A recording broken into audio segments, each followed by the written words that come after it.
Hello, you wonderful people, and welcome to another episode of Not Too Comic Book. This being a show we're talking about TV shows that are adaptations of comic books. For today's episode, I'm going to talk about the series finale of Uzumaki. Great series finale. A lot of really interesting things went down in this episode, so let's break it down. I wasn't expecting to really get, we got answers to some extent, but even then it's like, I don't know. I don't know if the manga goes even deeper, because once again, a lot of stuff is being truncated, I guess, just for pacing wise, just to get through the story. But I don't know if the manga really explores some of the elements introduced in this episode further or not. But I think that at the very least it's the same story, but you probably get to spend more time. That's how the horror sits with you. It doesn't just happen, once again, it's just hitting you all at once and overwhelming you, versus it's probably drawn out a little bit more in the manga. Once again, that's my understanding, having never read the manga. That was just the understanding I picked up from some conversations I've heard.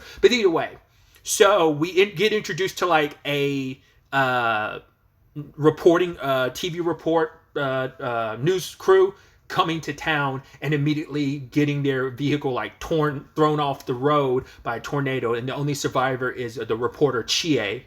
And she makes her way into town, and she sees the town is in ruins. So the typhoons, apparently, it's it was hit by a second, third, fourth, fifth, and sixth typhoon. You're like, Jesus Christ, man. What? We already knew this town was cursed, but still. Chie eventually, runs into Kirie and Mitsuo as they're ducking down, because it seems like the typhoon situation has gotten worse. That basically any loud sound creates a typhoon. So if you make too much noise, you can create a typhoon. Plus, we find out there are people taking advantage of it, being able to ride the typhoon. They're they were initially the Whirlwind Gang or something like that, and then later on changed their name the Dragonfly Gang or something like that. It's okay, so people are just riding the wind now, and it almost seems so. It almost feels like a completely different series when people are able to take advantage of the wind of you know what, let's use this curse to our advantage, and they're able to ride the wind. In fact, sometimes it's you're accidentally creating wind, and other times you're doing it on purpose, because people later on when one group is trying to burst into those homes, what ends up happening is oh, they blow wind at you to push you back. You use wind to propel yourself forward as you're kind of trying to use a large piece of wood to kind of knock down their door. It's a lot. But we see most of the houses in the town have been destroyed, and now everyone is crammed into, literally all their survivors, for the exception of small groups, are crammed inside of that one place, the place that Kirie and Suichi were staying with her family last episode. Now almost whatever's remaining of the town is now crammed in there. But Suichi's mumbling about the spiral, how you can't escape its curse and stuff like that. So he gets kicked out along with Kirie and her entire family. Chie goes along with them. And eventually, while they're running around, they meet another group. What was his name? It was I don't even remember home dude's name now. I'm blanking on it. But it was something with a T. Was it Tanazaki or something like that, maybe? Then he was with this other dude, and the question I'd asked previously is how are we not leaving this town? But I guess this is to the point where everyone's now leaving the town, because I guess there's something my thought was maybe there's just something in this town that prevents people from even wanting to leave. It's just you just kind of accept things as they are, because once again, up until maybe even last episode, people were still going to school. Kirie was still going to school and stuff like that. I'd assume Suichi wasn't, because his school is outside of town, and it feels like maybe episode 1 might have been the last time he left town when he came back. That might be the only time he left town. I don't remember if he left.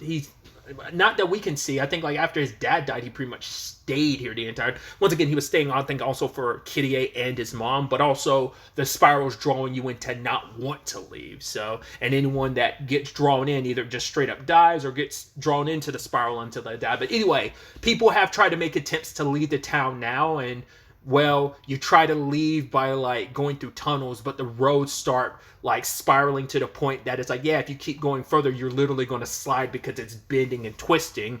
You go out, try to go by boat, you get swirled up by whirlpools in the water, so there is no way out of the town. So once again, you also have to be careful about making too much noise. I think it's so interesting because this episode is like a culmination of every curse and element of the spiral returning. So we have the whirlwind and typhoon. We have the twisting of bodies because it turns out they found like the house that Kitty A and her family were staying in that now everyone else is staying in. There are a few scattered throughout town, but that is the question that got brought up last episode too. So many houses were destroyed. Why are these very rundown places that have been around for a very long time still the row houses? Is like, how are they still around? Like, why are they not affected? Why aren't they being torn down?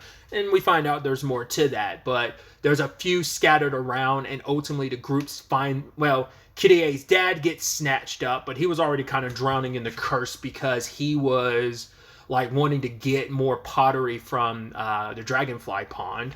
So he was, he's already been affected by the curse for a while, but I think it finally like took hold of him. But granted, he got gobbled up by a whirlwind.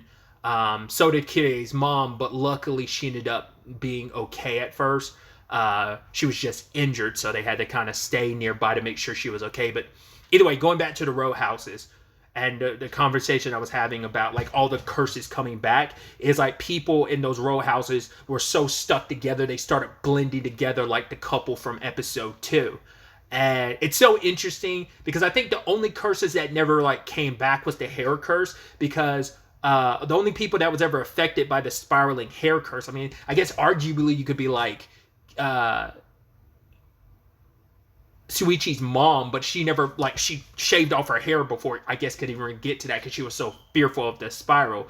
But Kitty A and that other girl, like, the only people who suffered from that hair spiraling curse, so that never came up again. I guess technically the zombie one, when Home Dude came back as a zombie, he's the only one that ever happened to. There's also, like, I guess technically the lighthouse was still doing its thing, and I guess you can make an argument with the house situation being what it is, as the housing, like, and the town itself spirals with the houses forming a giant spiral. You can make an argument that kind of plays into the lighthouse, which is kind of making people walk in spirals early on. And then also the snail people thing is happening more and more, to the point that the gang, the dragonfly gang or whatever, started eating people who were snail people. And it's like, it's cannibalism because they were people at one point in time, but now it's like, well, they're actually not anymore. And it's the only food source they really have. So eventually they track down more snail people and they found remnants of the food that the dragonfly gang or whatever had, and eventually everyone, including Suichi and Kitty A and Chie, started eating some of it. And it's like, yeah, there was like no other food here, so that's kind of all they could do. Everyone's doing the best to try and survive this place. I thought was interesting about the snail thing too, because each of the curses was basically compounding upon itself. Because of one curse, you would basically end up suffering for another. Because of the typhoons of it all and the whirlwinds, people were walking slowly and talking lower, and that in itself was affecting people and making them turn into snails. So it's like you have to choose: are you going to be taken by the whirlwinds, or are you going to walk slow and become a snail and then ultimately end up getting eaten like that one dude got eaten on the mountain path? It's a lot. Because it turns out that the people that were stuck together inside those houses started expanding out the houses to cover up their bodies and stuff. So the groups kind of splinter off. Suichi, Mitsuo, which their mom got caught by a whirlwind, so Mitsuo was with them, but he was starting to turn into a snail as well. So it's like, well, hopefully Kitty A's thinking is if I can get him out of town, then maybe he'll be okay. So her, Suichi, and Chie start to make their way up a mountain path to get out of town. Once again, Suichi might be going a little crazy, but he continues to be the MVP, because like while like Chie and Kitty A were sucked up by a whirlwind earlier on in the episode, they grabbed on each other, and then Suichi grabbed on them and was like, dude, coming in clutch. He's the one that forewarned about the spirals from the beginning, and it's like, yeah, it seems like he's going to be the last man standing in a lot of ways. I figured as much. But him and Kirie are the only two people who've kind of survived everything spiral related. Because even she's been affected by it. He's been driven insane by the spirals because he became obsessed with them, but he's never been affected by them in the direct way that Kirie was because of the spiral hair thing. But other than that, that's the only thing she ended up succumbing to, and he's just driven by the madness of the spirals itself, like his mom, but he's not off the deep end like his mom and dad were. So he's the one that's kind of resisted it the most, and I say Kirie is next to him.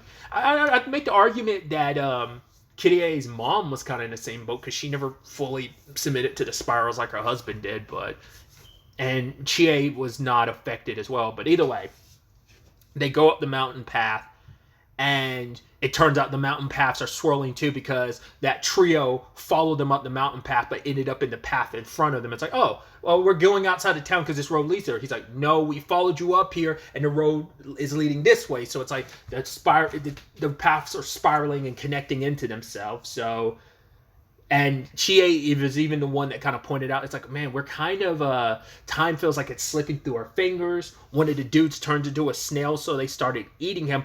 I thought when the guy went inside, I was like, is the snail dude eating him? I mean, I know he's supposed to be eating the snail dude, but I thought I feel like if he was being eaten, he would have screamed or something. But no, he just climbed in the shell, and apparently the others followed after him. So they end up catching up with our crew, and Mitsuo is turning more and more into a snail, and they're trying to hide it because, right, I don't want my brother to get eaten by these people. But ultimately, Mitsuo turns into a snail, and Kirie is like, right, go down. She's like, I'm going to come back for you, just like when I find mom and dad and get way out of the town, I'll come back to you and try and find you. She just wanted her brother to be safe, so she sent him on his way. And the people they ran into beforehand start, fusing and spiraling out because they have gotten consumed because they were like, I can't wait to taste more snail people. It's going to be so delicious. We tasted that one dude raw. I can't wait to taste the next person. And they start swirling together. Our trio makes their way back to town, and the entire town, in the matter of time they were gone, has started to, the entire city, the town has turned into those row houses, and they've all been built out and spiraled out. Because when they left, Tanizaki guy was building one and helping expand. But it's like, no, we weren't gone that long. And it's like, as you said, time was slipping. So by the time they get back down there, apparently years has passed. The Tanizaki guy's like, oh, I haven't seen you kids in forever. You haven't aged a day. He's got a beard. And it's like, yeah, the place is spiraling out to the point that Suichi's kind of guesstimation is this is originally what the town looked like, but over the years it broke apart, and now the curse kicks up every once in a while to basically force the town back to its original state. So it's an endless cycle that's happened over and over. This town is stuck in a spiraled system. I mean, I guess in a spiral sense, you could look at it as kind of like an Ouroboros thing of that's kind of the natural state of this place. And that plays into what the row houses, because they were the only houses that survived. And it makes sense because they were fundamental to the original state of this town. And when it broke apart, that's why there's so many of those row houses spaced out, because they used to be connected at one point in time until they broke apart, and then the town just kind of thrived and built these other houses around it. That's why those houses fell apart, and the only ones left are these, because they're the ones that are fundamental. They're meant to survive so that they can restart the cycle of the spiral over and over and over again until the end of time, I guess. But Kirie is still looking for her family, and at the same time, Suichi wants to solve the riddle of the spiral. And it's like, if he can figure it out, then maybe it'll kind of help stop the madness of being able to, because what drives him insane is not being able to figure it out. Sadly, they get separated from from Chie, because while they're sneaking through houses trying to find their way to the center, the Dragonfly Pond, which seems to be at the center of all of this, Chie gets stuck in a house as it's being built up. And so I was like, damn, that sucks. She almost made it to the end. But Suichi and Kirie finally make their way to the center, and what used to be Dragonfly Pond is now a spiraling staircase, which they make their way down. Sadly, they get separated when Kirie, gets attacked by a dude, and Shuichi's trying to protect her and ends up falling down the stairs. And by the time Kirie climbs down and falls down, she finds a ruins. This is the heart of the spirals. Shuichi's kind of guesstimating when they find each other, because she found her parents too, and she's happy, I guess, at least to be around them. She's like, I knew I'd find you. She probably already assumed that they might be dead, but at least she's found them here with everyone else. Because when they went into the spiraled houses at one point in time, after the place was fully complete, the house they went in that led them to the Dragonfly Pond, or what used to be the Dragonfly Pond, was gone. So I guess like all those bodies down there are just everyone that was stuck in the spiral house, the spiral row houses, and just all like made their way there. And now it's kind of like the entire town is together. There is something really heartbreaking, sad, horrifying, but there is something kind of beautiful about it, that they're all kind of together, which is, I don't know, that's a really grim, effed up, like, silver lining, but there's something to it. At least her mom and dad are together. You'd like to think maybe Mitsuo somehow found his way down there. Unclear. But yeah, Shuichi saying, like, right, this place, he's like, who knows what the original purpose of this place is, but long since the people who made all of these spiral ruins died, this place is basically sustaining itself every century or so, restarting its, it's implementing its will upon this town. But it's like Shuichi can't keep going any further because he's like, I don't have the will or power to resist. He's telling Kirie to leave, but she's like, no, I don't want to. I don't think I can fight it anymore either. And the two of them spiral together, and that's it. And the hole closes up, finally completing like the entire spiral cycle for this town. Like that hole has now been filled, and it's like this was like the final piece to the puzzle, like into this mechanism that is the spiral system. It finally like fully locked into place, like the mechanisms of a lock. It finally locked into place, and that was the end. As I pretty much guessed that this would be the end, that no one would survive. Like a horror story, usually like maybe one or two people survive the situation, but I'm like, there's no way. I'm like, this entire town is dead, and lo and behold, that is the case. But as we see sometime later, the process restarts with new characters. And it's actually interesting because now we flip the script where it's like Shuichi was the one that was knowledgeable, like knowing about the spirals and stuff, asking Kirie to leave the town. It's now a girl named Iri like asking her boyfriend to leave the town, and we see the process is starting all over again, forever and ever and ever. Like that's just this town. So there is no happy ending. It's like you can live peacefully for a little while. Does make you wonder, considering there is no conclusion to the story, that this is just perpetual.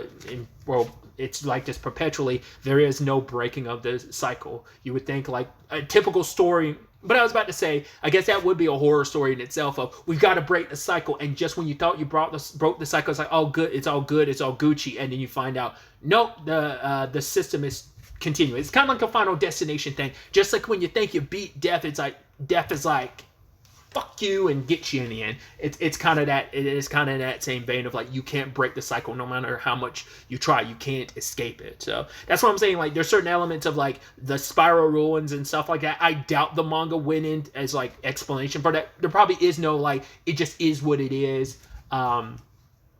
Like I said, I'm really curious to check out the live action movie just in comparison. Once again, it's like 24 years old, but someone had said like, yeah, there's a lot of practical effects in it that, some elements of the movie might be dated, but other elements is kind of like, no, it still holds up apparently. So I'm once again, it's probably going to be even more twisted seeing it in live action, especially because they're probably going. Once again, it's pulling from the same source material, so a lot of stuff I saw in the anime will probably exist in the live action. It's going to be weird seeing it done live action wise, but we'll see. I do want to set aside some time to do that at some point in time. And then if I'm able to track down the manga and read it to really just compare and contrast it in that regard and capacity as well. Kind of get the full spiral experience across the anime, live action movie, and the manga. But yeah, I thoroughly enjoyed this series. Once again, I do believe this is the first time I've taken a step down the Junji Ito route. But I thoroughly enjoyed it. It's so weird. It's just a really, really weird series. Like I said, I don't have enough experience of other Junji Ito stuff, but I'm sure it's kind of in that same vein. I mean, I'd come across some of, like, just reading little things about some of his other manga, and I'm like, probably, I having only read little bits about them, haven't seen them, I'd assume they're probably in a similar vein. Once again, I don't know if Uzumaki's it's the craziest thing he's ever done, but maybe there's some other series out there like, Uzumaki pales in comparison to how wild some of his other stuff is, especially considering like this is older material too, so it's probably like you've done this in your younger years, like what you've accomplished in your later years might be more refined or might more be defined, and you might have redefined your style in some shape or form in a time, because like this is from like the late 90s, the manga is. But like I said, I enjoyed the series, and it was a wild, weird ride. To everyone involved making this happen, obviously Junji Ito for just creating the series in the first place, but everyone that was involved with bringing this adaptation to life. I know it was in the works for a while, but I thoroughly enjoyed it, and I wish everyone involved the best with their future endeavors. Cast, crew, animators, all across the board, But really, that's all I wanted to talk about. So the next time we meet, be happy, be safe, live life to the fullest, and enjoy it. Good day and goodbye.